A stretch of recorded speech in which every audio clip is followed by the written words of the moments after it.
So I avoided any of the large spreads. Bye-bye large spreads. No large spreads for me. Starting with Philly at Orlando. The Sixers laying 3.5 in Orlando. Total 226.5. Jalen Suggs is out. Franz Wagner's out. Joel Embiid got upgraded to probable. I'm going to take advantage of the Magic injuries. Desmond Bane, over 19.5 points. He's averaging 4 more points a game at home without Franz Wagner and without Jalen Suggs. Bane's put up 15, 24, and 31 points in those spots. Overall this year, Bane's averaging 3 points more per game at home. The Magic faced the Sixers in Philly on November 25th. Bane only had 15 points.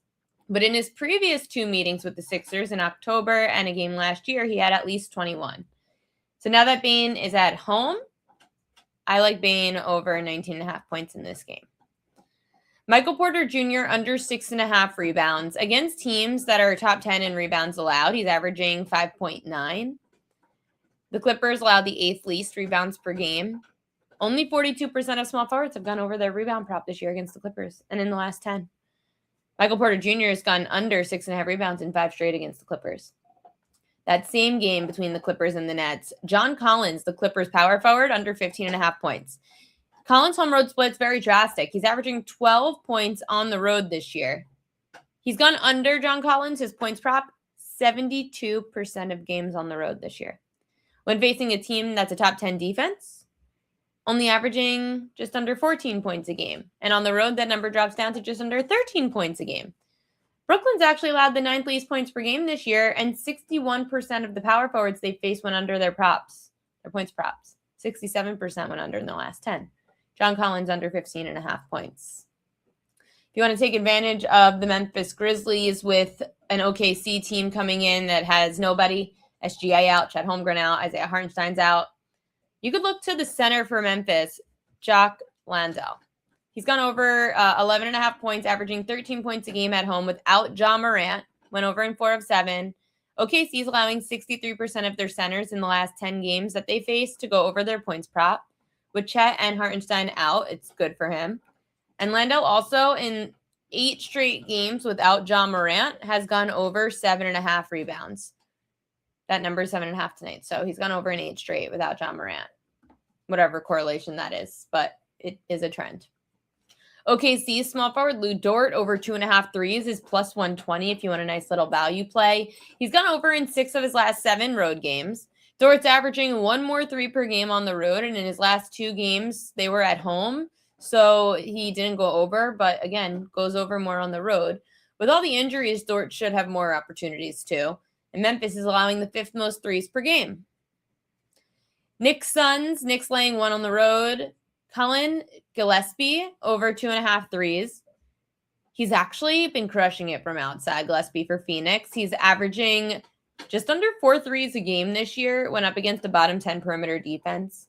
At home, he averages about 3 threes per game. The Knicks allow the 3rd most 3s per game. So I'd look to Gillespie over 2.5 threes at home against the Knicks. We're going to stick with the cat trend. I am a little worried about it tonight, I will be honest, because the number already dropped, so the book's catching on. 32.5 dropped to 31. It was 32.5 2 days ago. Today's prop's 31.5. But I'll tell you the trend again. Now it's 5 of the last 7 games without Josh Hart. Karl Anthony Towns has averaged 29.6 points plus rebounds. Against teams top 10 in points and rebounds allowed, he's averaging 28 points plus rebounds.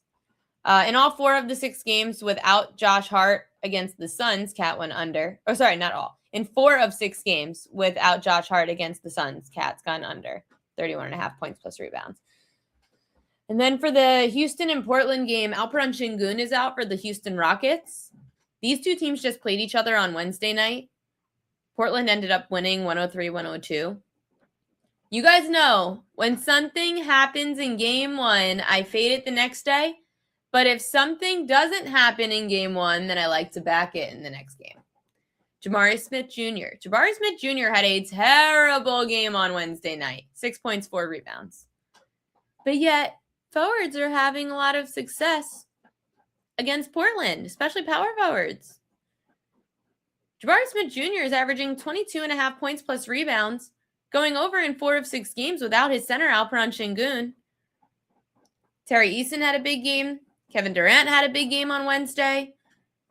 If you're going to change up any kind of play, if you're going to change up the way you're going to approach the second game of a same team back-to-back, obviously it was 2 days ago, Portland's allowing the 8th most points per game this year. They're not that big, and Jeremy Grant's still out. Jabari Smith Jr. over points and rebounds in this rematch. I love him in a rematch game. Gillespie under 4.5 assists with Allen, J. Main said. I know I was looking at Grayson Allen threes too, but Gillespie's threes have been really good on the road.